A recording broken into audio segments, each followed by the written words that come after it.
चेन्नई से दिल्ली जा रही तमिलनाडु एक्सप्रेस के लाल रंग के ट्रॉली बैग में मिले मानव अवशेष आखिर किसके थे?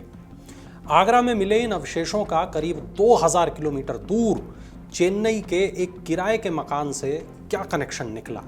सीसीटीवी में बैग के साथ दिखे लड़का और लड़की कौन हैं? और सबसे बड़ा सवाल ये कि जिस मृतका की पहचान हफ्तों तक पुलिस के लिए पहेली बनी रही, क्या अब उसकी पहचान सामने आने के बाद इस खौफनाक मर्डर मिस्ट्री का पूरा सच सामने आ पाएगा? इन सवालों का उठना इसलिए लाजमी है क्योंकि 5 अगस्त को आगरा कैंट रेलवे स्टेशन पर तमिलनाडु एक्सप्रेस से मिले मानव अवशेषों की जांच अब अहम मोड़ पर पहुंच चुकी है। ताज़ा मीडिया रिपोर्ट ये बताती हैं कि मृतका की पहचान 38 साल की हयातुन निशा के रूप में हुई है। उन्हें ओडिशा के जगत सिंहपुर का रहने वाला बताया गया है। निशा चेन्नई में एक निजी फर्म में काम करती थी और गुडुवंचेरी इलाके में किराए के मकान में रहती थी। यानी जिस मर्डर मिस्ट्री की शुरुआत आगरा में एक लावारिस लाल रंग के बैग से हुई थी, उसकी कड़ियां अब चेन्नई से होते हुए ओडिशा तक पहुंच चुकी हैं। लेकिन बिना सिर वाले इन मानव अवशेषों से पुलिस हयातुन निशा के नाम तक पहुंची कैसे? इसको समझने के लिए 5 अगस्त की उस सुबह पर वापस लौटना होगा।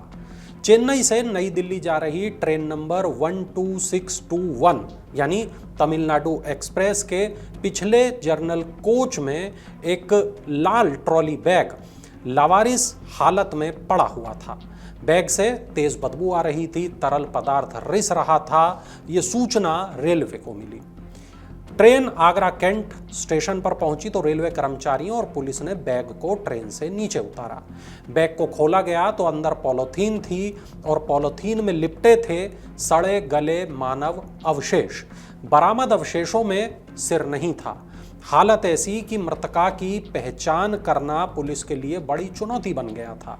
न कोई चेहरा, न कोई पहचान पत्र और न ही कोई ऐसा सीधा सुराग जिससे तुरंत ये पता लगाया जा सके आखिर ये अवशेष किसके हैं।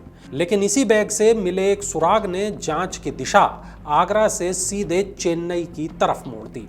रिपोर्ट्स के मुताबिक शव के हिस्सों को जिस पॉलीथीन में रखा गया था उस पर चेन्नई लिखा हुआ था। अब पुलिस के सामने ये सवाल था कि क्या ये बैग चेन्नई से ही तमिलनाडु एक्सप्रेस में रखा गया था या फिर चेन्नई लिखा होना महज एक संयोग था? इसी सवाल का जवाब तलाशते हुए जांच चेन्नई सेंट्रल रेलवे स्टेशन तक पहुंची। चेन्नई सेंट्रल की जीआरपी और रेलवे सुरक्षा बल की क्राइम इंटेलिजेंस ब्रांच ने स्टेशन के सीसीटीवी कैमरों की फुटेज खंगाली और यहीं इस ब्लाइंड मर्डर केस में एक बड़ी लीड मिली। रिपोर्ट्स के मुताबिक 3 अगस्त को रात में करीब 10 बजे चेन्नई सेंट्रल के प्लेटफॉर्म नंबर 4 पर लगे सीसीटीवी कैमरों में एक युवक और एक युवती ट्रॉली बैग के साथ तमिलनाडु एक्सप्रेस में चढ़ते हुए दिखाई दिए। बैग उसी तरह का बताया गया जैसा 2 दिन के बाद आगरा में मानव अवशेषों के साथ बरामद हुआ था। दोनों लोग बाद में ट्रेन से उतर गए। अब सवाल ये कि ये दोनों लोग कौन थे और उस ट्रॉली बैग से इनका क्या संबंध था? जांच में मिले सुरागों का पीछा करते हुए पुलिस चेन्नई के बाहरी इलाके यानी गुडुवंचेरी तक पहुंच गई। यहां एक किराए के मकान से इस मामले का कनेक्शन सामने आया। मकान की तलाशी हुई तो केस ने एक और सनसनीखेज मोड़ ले लिया। रिपोर्ट्स के मुताबिक मकान के अंदर से मानव शरीर के कुछ और हिस्से भी बरामद हुए। अलग अलग रिपोर्ट्स में इन्हें एक बड़े भगोने में रखे होने की बात कही गई है। इन अवशेषों को फॉरेंसिक जांच के लिए भेजा गया और पुलिस आगरा और गुडुवंचेरी से मिले अवशेषों के बीच संबंध की जांच कर रही है। डीएनए जांच कराई जा रही है। इस बीच आगरा में मिले अवशेषों की पहचान को लेकर भी पुलिस को एक बड़ी सफलता मिल गई। ताज़ा रिपोर्ट्स ये बताती हैं कि मृतका की पहचान 38 साल की हयातुन निशा के रूप में हो गई है। निशा ओडिशा के जगत सिंहपुर की रहने वाली बताई जा रही है और चेन्नई में एक निजी कंपनी में काम करती थी। पहचान सामने आने के साथ ही जांच के केंद्र में 2 और नाम आए, माणिकुद्दीन लस्कर और भगवती माझी। मीडिया रिपोर्ट्स ये भी बताती हैं कि माणिकुद्दीन लस्कर असम का रहने वाला है, जबकि भगवती माची ओडिशा की रहने वाली बताई गई हैं। रिपोर्ट्स में ये बताया गया है कि हयातुन्निसा गुडुवंचेरी के किराए के मकान में इन्हीं दोनों लोगों के साथ रहती थी। फिलहाल पुलिस दोनों की तलाश कर रही है। चेन्नई पुलिस की टीम उनकी तलाश में ओडिशा तक पहुंच चुकी है और स्थानीय पुलिस की मदद से अलग अलग जगहों पर उनकी तलाश की जा रही है। हालांकि यहां ये समझना बेहद जरूरी है कि दोनों फिलहाल संदिग्ध हैं। हत्या में किसकी क्या भूमिका थी, ये जांच पूरी होने और अदालत में सबूत पेश होने के बाद ही तय होगा। लेकिन इन दोनों नामों के सामने आने के बाद इस हत्याकांड का सबसे बड़ा सवाल अभी भी अनसुलझा है। हयातुन्निसा की हत्या आखिर क्यों की गई? पुलिस अभी हत्या के मकसद और पूरे घटनाक्रम की जांच कर रही है। यह भी अभी साफ होना बाकी है कि निशा की हत्या कब हुई, कहां हुई, शव के टुकड़े किसने किए, ट्रॉली बैग किसका था और ये ट्रॉली बैग तमिलनाडु एक्सप्रेस तक कैसे पहुंचा और शरीर के बाकी हिस्से गुडुवंचेरी के मकान में क्यों छोड़े गए। फिलहाल आगरा में दर्ज इस मामले की जांच कई राज्यों तक फैल चुकी है। चेन्नई पुलिस दोनों संदिग्धों की तलाश कर रही है और जांच एजेंसियां इस पूरी वारदात की कड़ियां जोड़ने में जुटी हैं।